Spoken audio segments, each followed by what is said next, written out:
하나님이 우리와 함께 하십니다.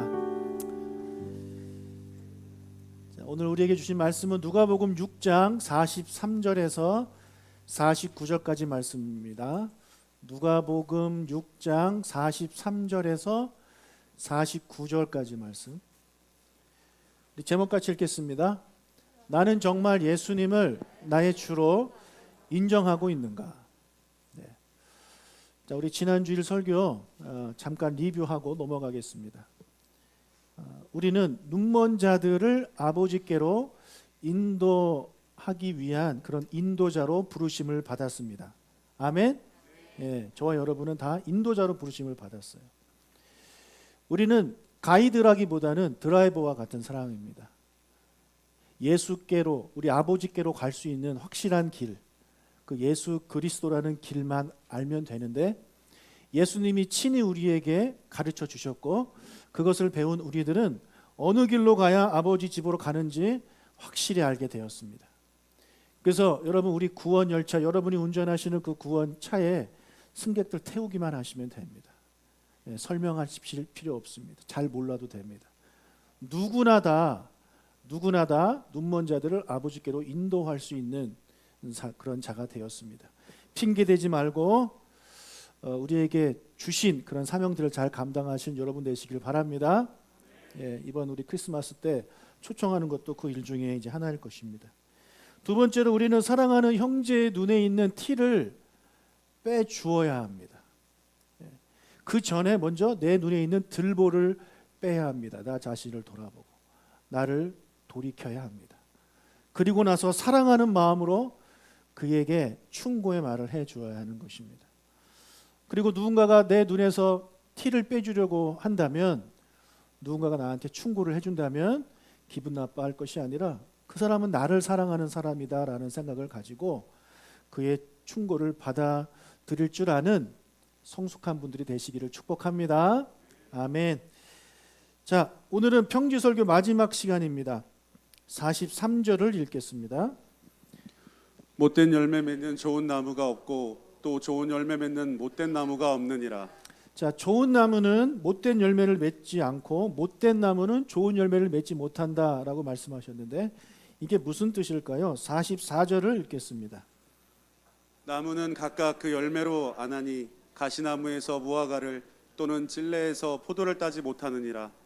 여러분, 가시나무에는 무화과가 열리지 않아요. 그리고 찔레나무에는 포도가 열리지 않습니다. 알고 계셨습니까? 예. 저는 이 가시나무, 무화과나무, 찔레나무, 포도나무 어떻게 생겼는지 잘 모르지만, 그래도 가시나무에는 무화과가 열리지 않는다는 건 저는 알고 있습니다. 자, 감나무에서는 감이 열리고 사과나무에서는 사과가 열립니다. 맞습니까? 네, 어렵지 않죠?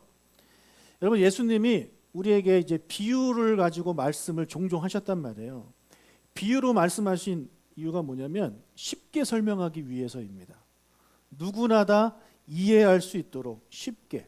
그래서 우리 주변에서 쉽게 볼 수 있고, 그리고 누구나 다 아는, 이미 알고 있는, 그래서 지극히 당연한 말씀을 예수님이 비유를 통해서 우리한테 말씀을 해주고 있는 것입니다. 그런데 그 쉬운 말씀, 그리고 당연한 말씀에 진리가 담겨 있다는 것이죠. 저는 여러분이 복음서를 많이 읽기를 권합니다. 성경 일독하는 것이 어렵지 않으시는 분들은요, 창세기부터 요한계시록까지 쭉 읽으시면 됩니다. 그러나 성경 읽기가 어려우신 분들 있죠? 성경 일독 도전하지 마시고 먼저 사복음서를 도전하십시오. 사복음서만 계속 읽으세요. 계속 읽으세요. 사복음서만. 사복음서 얼마 되지도 않아요. 그래서 얼마든지 읽을 수 있습니다. 한 달에 한 번 읽을 수 있어요. 충분히. 그러면 1년에 12번 정도 읽을 수 있는 거예요.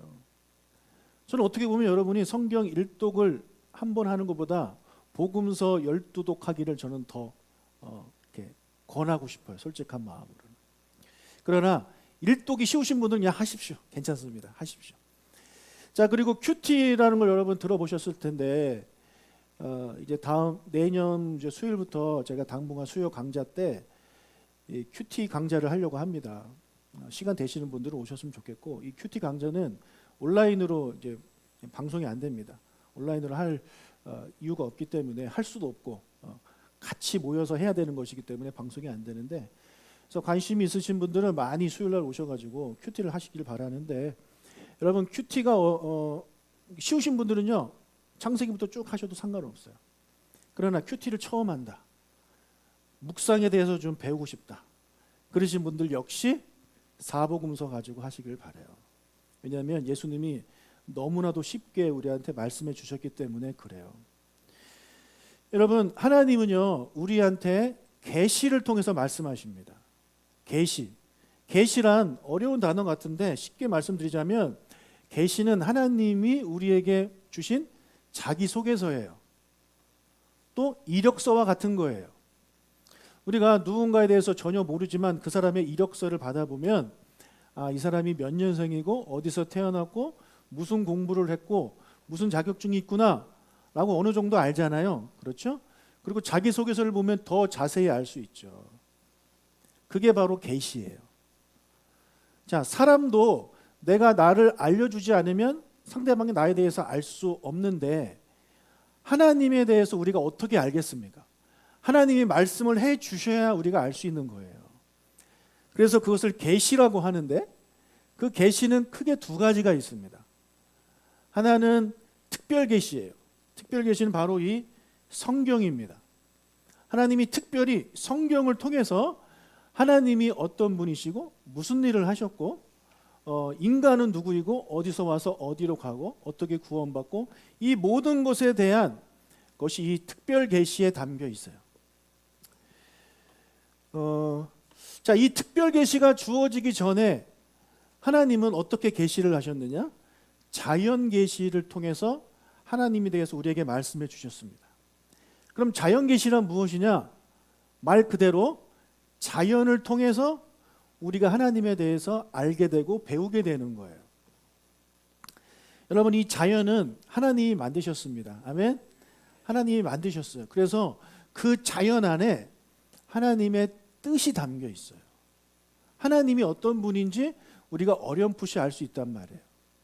자, 누군가를 만났는데 누군가를 만나면 그 사람의 부모에 대해서 제가 만난 적도 없고 아는 것도 없지만 그 자녀를 보면 그 부모가 어떤 분일지 우리 어느 정도 어렴풋이 짐작은 합니다.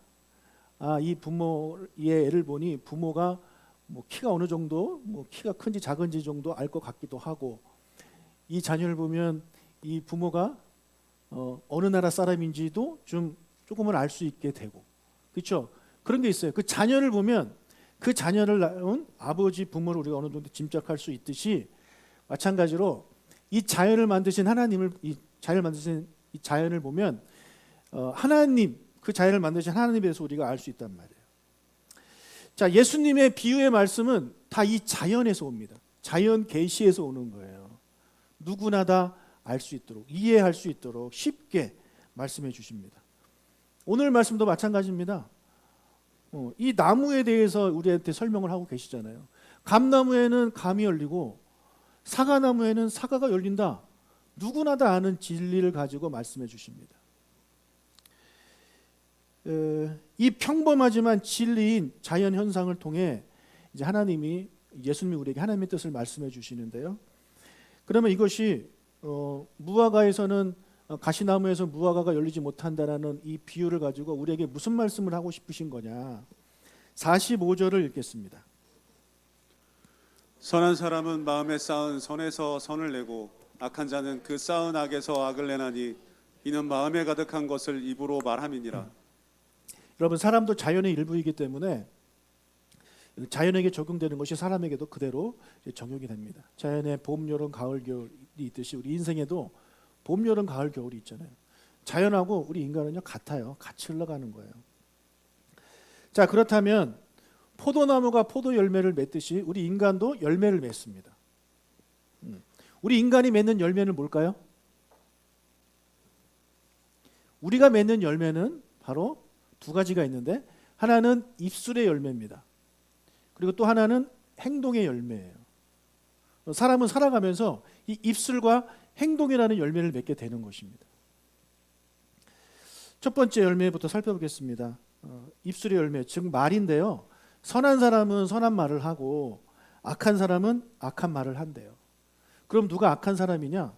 마음속에, 우리 안에 있는 마음속에 악을 쌓는 사람이 악한 사람이고, 그 마음속에 선을 계속 쌓는 사람은 선한 사람이래요. 예수님 말씀에 의하면. 그래서 이 안에 선한 것을 쌓았기 때문에 그것이 나올 때 선한 말을 통해서 나온다는 것이고, 악을 쌓으면 악한 말이 나온다는 거죠. 그래서 그 사람이 말을 하는 것을 보면 그 사람이 선한 사람인지 악한 사람인지, 그 사람 마음속에 그가 평소에 무엇을 쌓아두었는지를 알 수 있다라는 것이죠. 여러분, 선한 사람들이 하는 말들은 주로 무슨 말을 합니까? 좋은 말, 나쁜 말? 좋은 말을 해요. 격려하는 말을 하고요, 사랑한다는 말을 하고, 축복의 말을 하고, 위로의 말을 하고, 용서의 말을 해요. 그러나 악한 사람의 입에서는 나쁜 말들이 나옵니다. 욕이 나오고, 저주가 나오고, 질투, 시기, 불평, 불만, 미움, 비방, 이런 말들이 악한 사람들 입에서 나옵니다. 영화나 드라마를 보면 정말 악한 사람들 있죠.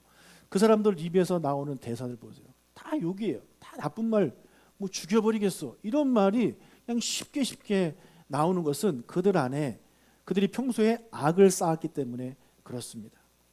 여러분, 우리는 예수님의 제자들이에요. 예수님의 제자들은 당연히 우리 안에 선한 것들을 쌓아야 돼요. 그리고 그 선한 것들이 입에서 흘러나와야 되는 것입니다. 우리가 교회에 오면 어느 교회라는 걸 가나 다 똑같은 것 같아요. 신기해요. 인사시키잖아요. 목사님들 앞에서. 옆 사람 보고 인사합시다. 축복합니다. 사랑합니다. 여러분, 이런 거 왜 시킬까요? 이거 왜 시키는 것 같아요?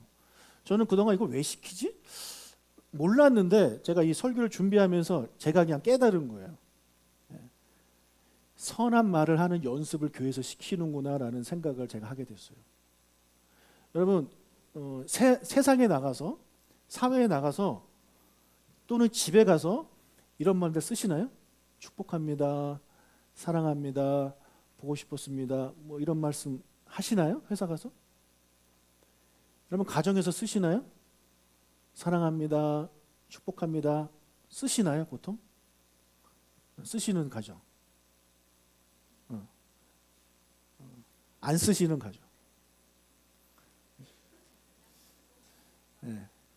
귀찮죠? 손들기 추운데. 저희 집은 이 사랑한다, 축복한다는 말을 되게 자주 써요. 거의 매일 쓰면서 살아요. 그래서 저희 집은 그러니까 다 그런 거라고 저는 생각을 합니다. 여러분 다 그러시겠죠. 근데 그렇지 않은 분들이 뭐 있는 것 같아요. 교회를 다녀도 사랑하는 가족끼리 사랑한다는 말도 안 하고 축복한다는 말도 안 하고 이렇게 사는 가정들이 있나 봐요. 그래서 교회에서 훈련시키는 것 같아요. 여러분, 옆에 앉아있는 우리 성도하고도 그런 말을 하는데, 집에 가서 사랑하는 내 자녀한테 사랑한다 아들아, 축복한다 아들아, 이 말 못 해줍니까? 예? 여러분 안에 도대체 무엇이 있길래 그런 말을 못 하나요? 여러분이 자녀한테 하는 말을 한번 돌이켜 보십시오. 무슨 말을 주로 합니까? 왜 그렇게 사니? 똑바로 해라? 혹시 그런 말이 막 계속 나오나요? 예. 여러분 안에 평소에 무엇을 이제 쌓고 사는지가 나오는 거예요. 예. 우리 다시 한번 그러면서 연습 한번 해볼까요? 사랑합니다, 축복합니다. 예. 여러분, 우리는 그리스도인들은요, 일반인들하고 달라야 되잖아요. 그렇죠? 그래서 그리스도인 아닙니까? 달라야 되는 첫 번째 열매가 뭐냐면 바로 이 입술의 열매예요. 좋은 말씀 많이 해주시고 축복의 말씀 많이 해주세요. 우리가 31일 날 감사의 밤을 하는 이유도 거기에 있어요. 여러분 개인적으로 하나님께 감사하시겠죠, 당연히. 그러나 제가 원하는 것은 이 앞에 나오셔서요, 하나님이 여러분에게 1년 동안 행해 주신 일들을 감사하십시오. 그건 연습이고 훈련이에요. 이렇게 하라고 만들어준 자리에서도 못하시는 분이 야, 예수에게 꺼내지도 마, 그런 사람들 앞에서 어떻게 예수님을 전하겠습니까? 그래요, 안 그래요? 제 말이 틀린가요? 네. 여기서는 은혜 받을 준비 다 돼 있잖아요. 그죠? 누가 나와서 울면 같이 울고 웃으면 같이 웃고 들을 준비가 되어 있으신 분들이 다 앉아 있어요. 그런 자리에서도 못 하시는 분이 어떻게 세상에 나가서 나를 반대하고 들으려고 하지 않는 사람들한테 예수님의 옛자를 꺼낼 수 있을까요? 그건 불가능한 거예요. 그러니 여러분 이 자리에서 많이들 하셨으면 좋겠어요. 그래서 10시부터 시작해서 11시까지 너무 많아서 이제 그만하십시오. 막 이렇게 하는 그런 사태가 좀 벌어졌으면 좋겠어요. 근데 보면 그러신 분들이 있어요. 아무 생각 없다가 남들이 와서 하는 거 보면 그때 가서 막 하려신 분들이 계신데 이제는 저 그렇게 안 합니다. 써오신 분들만 제가 앞에 세웁니다. 일주일 동안, 아니 2주 동안 생각하면서 쓰십시오. 그리고 나와서 정말 감사하는 마음으로 그것을 낭독하시기를 바랍니다. 할렐루야. 예. 자, 첫 번째 열매가 말이고요. 두 번째 열매는 행동이에요. 행동. 자, 6장 46절을 읽겠습니다. 너희는 나를 불러 주여 주여 하면서도 어찌하여 내가 말하는 것을 행하지 아니하느냐.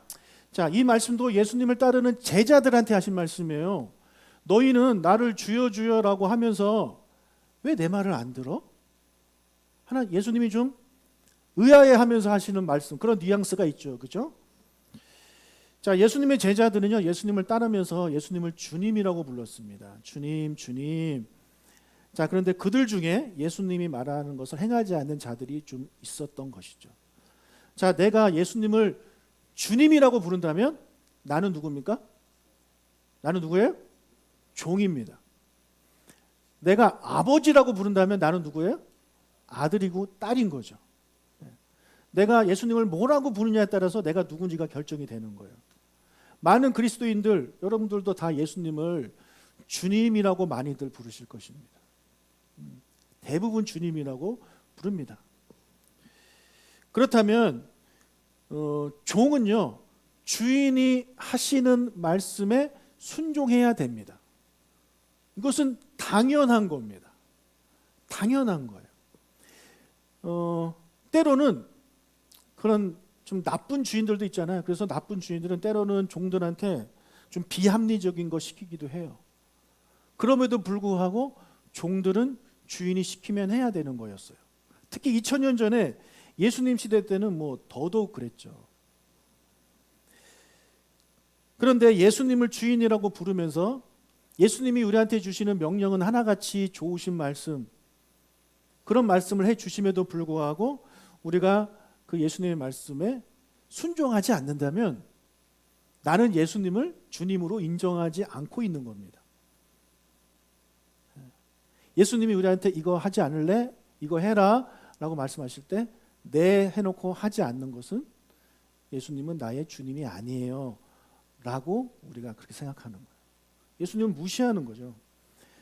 여러분, 누군가를 주인으로 인정한다는 것이 무엇인지를 잘 보여주는 예가 바로 다음 본문인 7장에 등장해요. 예수님이 평지 설교를 다 마치시고 가버나움이라는 도시로 내려가셨어요. 거기 갔더니 로마인 백부장이 한 명 있었는데 그 로마인 백부장에게는 종이 하나 있었습니다. 그 종을 너무 사랑했던 이 주인이었어요. 근데 그 종이 병에 걸렸어요. 죽게 생겼어요. 그런데 예수라는 분이 병을 고친다라는 소문을 듣고 자기가 직접 가지 못하고 유대인 친구들을 보냅니다. 그래서 그들이 예수님을 찾아가서 유대인의 친구인 이 백부장의 종을 고쳐주시기를 백부장이 부탁하고 있습니다 라고 전달하니까 예수님이 그래요, 알았어요, 제가 고쳐줄게요 라고 하면서 그 사람의 집으로 갑시다 하고 그 종이 있는 곳으로 이제 가시고 있었습니다. 그런데 예수님이 자기의 집으로 오신다라는 소식을 들은 이 백부장이 급히 사람을 보내요. 그리고 말합니다. 오시지 마십시오. 오시지 마세요. 오실 필요 없습니다. 그 이유는 뭐냐면 예수님 당신이 그냥 그곳에서 말씀만 하셔도 내 사랑하는 종의 병이 나을 것입니다 라는 이런 놀라운 고백을 합니다. 정말 놀라운 고백이에요. 그래서 예수님 나중에 이 사람을 되게 칭찬하시는데 이 백부장은 어떻게 이런 믿음을 가질 수 있었느냐. 그에 대한 답이 우리 7장 8절에 나옵니다. 같이 읽겠습니다. 나도 남의 수하에 든 사람이요 내 아래에도 병사가 있으니 이더러 가라 하면 가고 저더러 오라 하면 오고 내 종더러 이것을 하라 하면 하나이다. 자, 이 사람은 군인입니다. 군인이기 때문에 가라고 하면 가고 오라고 하면 오는 거예요. 자, 여러분 군대를 다 가보셨잖아요. 예. 여자분들도 뭐 군대를 간접적으로 TV에서 많이 보셨을 텐데, 여러분 남자들이 군대 가면 제일 먼저 하는 게 뭘까요? 훈련소 가면 제일 먼저 뭐 할 것 같아요? 제일 먼저 뭐 배우는 것 같아요? 뭐 배웁니까? 제식 훈련하죠. 제식 훈련이 뭐냐면 줄 맞춰 서가지고 앞으로 가 이렇게 가는 거예요. 이게 제식 훈련인데 그거부터 배워요. 앞으로 가. 여러분 이거 초등학교 때 다 할 줄 아는 거 아닙니까? 이걸 군대에서 왜 가르칠까요? 가라면 가라는 거 가르치는 거예요. 제자리에 서 하면 하나 둘 이렇게. 그리고 우양우 앞으로 가, 좌양우 우양 앞으로 가, 좌양 앞으로 가, 뭐 뒤로 돌아가, 이것만 가르쳐요. 바로 상관의 명령에 순종해라. 이거를 가르치는 거예요. 아주 기본적인 거죠. 근데 만약에 앞으로 가 했는데 뒤로 돌아가고 우양우 했는데 좌양좌하고 이런 애들이 이제 고문관이에요. 걔네들은 따로 이제 모아놓고 좀 정신교육을 좀 시켜야 돼요. 여러분들 고문관입니까? 예. 예수님이 앞으로 가 하는데 왜 자꾸 뒤돌아가고 있죠? 예수님이 우양우 하는데 왜 자꾸 좌양좌를 하고 있습니까? 내가 예수님의 말씀에 순종하지 않는다는 삶을 사는 것은 내가 예수님을 주인으로 인정하지 않는 거예요. 여러분 저는요 UTD 출신입니다. 보여주십시오. UTD. UTD 출신이에요. 제가. 우리 동네 특공대. 뭔 말인지 아십니까? 우리 동네 특공대. 자, 방위인데요. 방위는요 그 지역을 이제 지키는 용사들이에요. 그래서 가면 다 동네 애들이에요. 그냥 내가 살던 동네 내가 지키는 거예요. 제가 이제 훈련소에 갔는데 훈련소에서 알게 된 제 옆자리에서 같이 자던 친구 보니까 같은 나이고 같은 학교를 다니고 있더라고요. 지역도 좀 비슷했고 그래서 친구가 됐어요. 근데 같은 자대를 가게 됐어요. 같은 부대를 갔어요. 또 같은 소대를 가게 됐어요.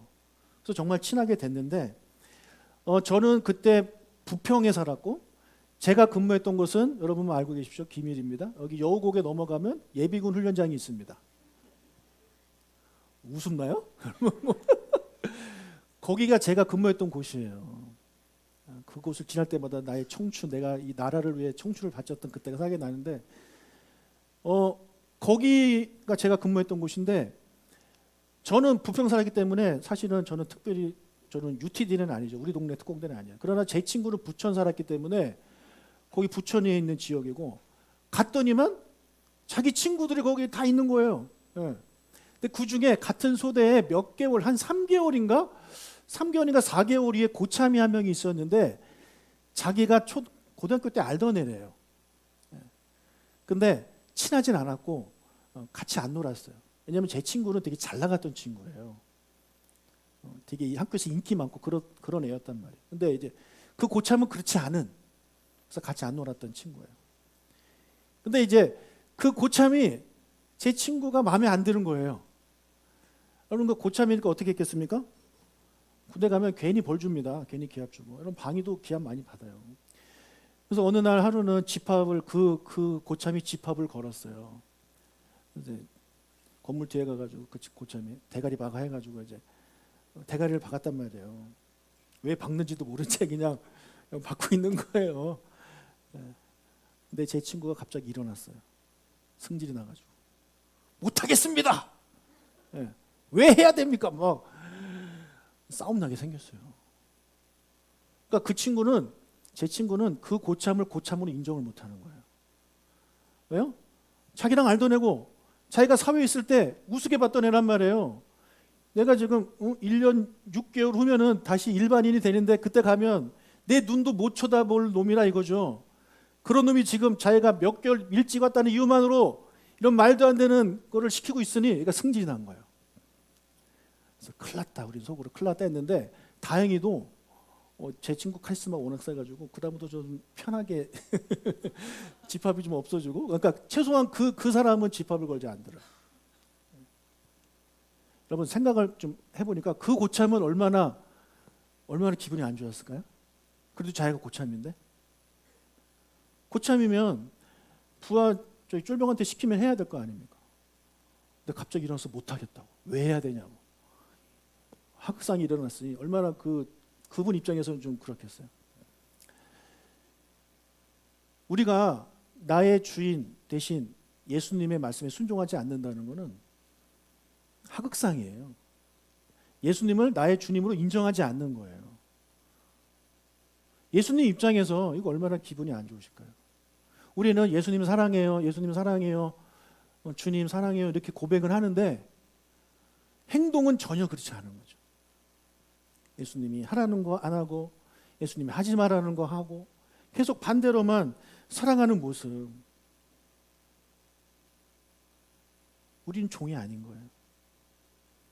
또 반대로 여러분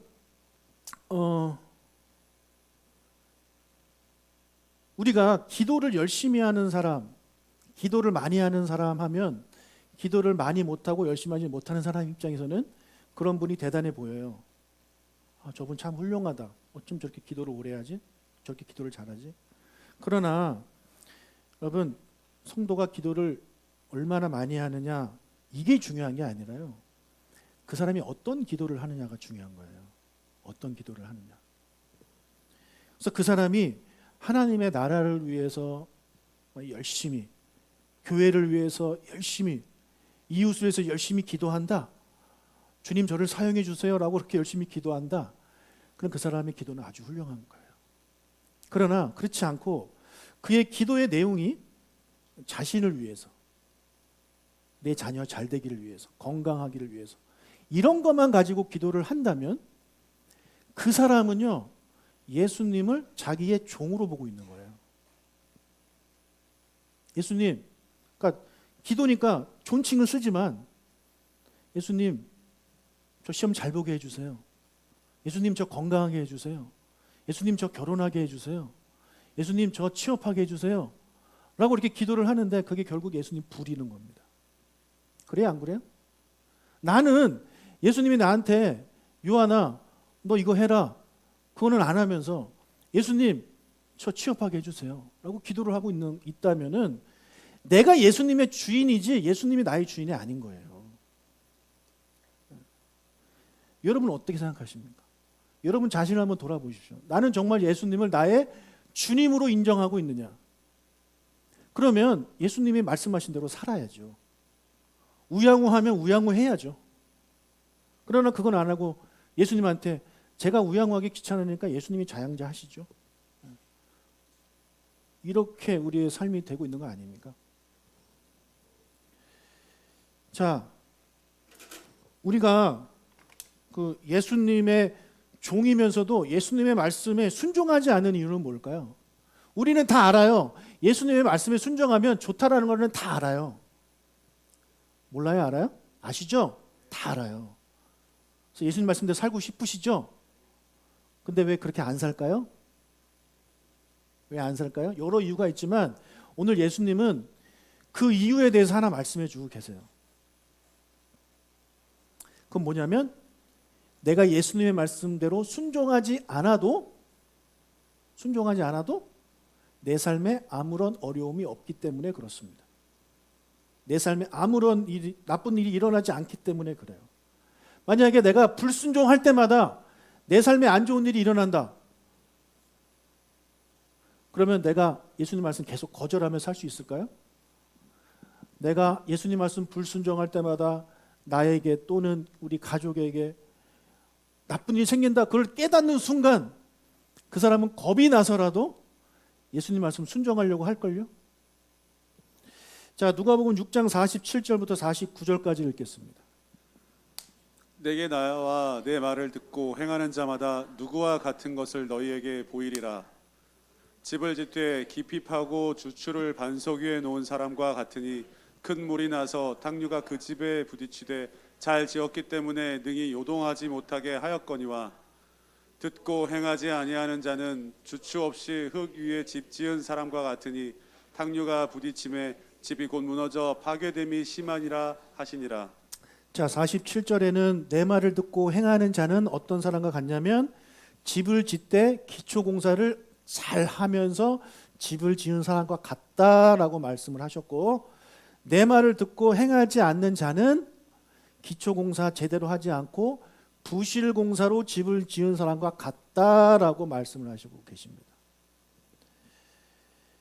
여러분, 기초공사를 제대로 하고 지은 집이나 기초공사 제대로 하지 않고 부실공사로 지은 집이나 겉으로 보기에는 멀쩡합니다. 별 차이를 못 느껴요. 괜찮아요. 살만해요. 그런데 언제 문제가 오는 겁니까? 언제 문제가 오는 거예요? 오늘 예수님 말씀에 의하면 큰 물이 나서, 홍수가 나서 탕류가 그 집에 부딪혔을 때, 그때 기초공사를 잘 지은 집은 멀쩡하지만 부실공사한 집은 무너진다 라는 말씀을 지금 예수님 하고 있는 거잖아요. 삼풍백화점이 무너지고 성소대교가 무너진 것도요, 다 부실공사예요. 근데 겉으로 보기 멀쩡했어요. 그래서 사람들이 많이 이용했어요. 그러나 계속해서 그 안에 있는 거 바꾸고 뭐 차들이 많이 왔다 갔다 하다 보니까 결국에는 무너져 버린 거 아닙니까? 자, 우리가 지난 주일에 똑같은 말씀을 들었어요. 모든 분이 똑같은 말씀 들었어요. 근데 어떤 분들은 그 말씀을 듣고 순종하는 삶을 살았을 것이고, 어떤 분들은 그 말씀을 듣고도 그냥 살았을 것입니다. 그러나 일주일이 지난 지금 우리의 삶에 별다른 어려움이 없어요. 이것이 계속 반복되는 거예요. 그러다 보니까 하나님 말씀대로 살지 않아도 그냥 한 귀로 듣고 한 귀로 흘려도 내 삶에 어려움이 없구나, 괜찮구나 라는 생각을 나도 모르게 하고 있는 거죠. 그러다 보니까 그냥 살아가는 것입니다. 그냥 살아가는 거예요. 그러다가 이 홍수와 같은 어떤 이벤트가 나의 삶에 이제 발생하게 될 때, 그때 문제가 드러나는 거예요. 우리가 평소에 잘 모르다가 이번에 코로나가 터져가지고 정말 많은 분들이 이 코로나라는 홍수에 무너졌어요. 감사하게도 우리 교회는 무너진 분들이 몇 명, 그러니까 그렇게 많지 않아요. 괜찮아요. 너무 감사해요. 그런데 여러분, 다른 교회 얘기 들어보면 정말 심각해요. 정말 많은 분들이 코로나라는 홍수에 집이 다 무너져 버렸어요. 신앙이 다 무너져 버렸어요. 사랑하는 여러분, 우리가 기억해야 할 게 있어요. 이 세상에서 가장 큰 홍수는 뭘까요? 우리의 삶에, 우리의 집을 무너뜨릴 만한 가장 큰 홍수는 뭘까요? 그것은 바로 다시 오시는 예수님이에요. 다시 오시는 예수님. 자, 한 주인이 멀리 외국으로 이제 여행을 갔습니다. 가면서 3명의 종한테 달란트를 주면서 일을 맡겼죠. 한 명한테 5달란트, 한 명한테는 2달란트, 한 명한테는 1달란트를 맡겼단 말이에요. 그래서 5달란트 받은 종과 2달란트 받은 종은 어떻게 했습니까? 그것을 가지고 열심히 장사를 했습니다. 1달란트 받은 종은 무엇을 했습니까? 땅 속에 묻어두고 아무것도 안 했습니다. 예수님 말씀 듣고 순종하지 않은 그 사람이죠. 그래서 앞에 2명은 기초공사 잘한 사람이에요. 뒤에 이 1명은 부실공사로 지은 사람이에요. 자, 그렇게 그 사람들이 지냈어요. 근데 잘 지냈어요. 별 문제 없었어요. 오히려 1달란트를 가지고 땅에 묻은 사람은 2달란트, 5달란트 받은 사람이 열심히 땀 흘려 일하는 걸 보면서 비웃었을 수도 있어요. 야, 뭐 그렇게까지 하냐? 그렇게까지 열심히 할 필요 있냐? 마치 우리가 신앙생활 열심히 하시는 분들을 보면서 비웃으면서 신앙생활 저렇게까지 열심히 해야 돼? 나처럼 신앙생활 하는 게 제일 좋아. 봐봐, 나 예배 드리고 근데 내 삶에 별 어려움이 없잖아 라고 하면서 오히려 그런 분들을 이렇게 비웃는 분들이 계실지 모르겠습니다. 이 3번째 종 잘 살았어요. 얼마나 좋아요. 종인데 일도 안 해.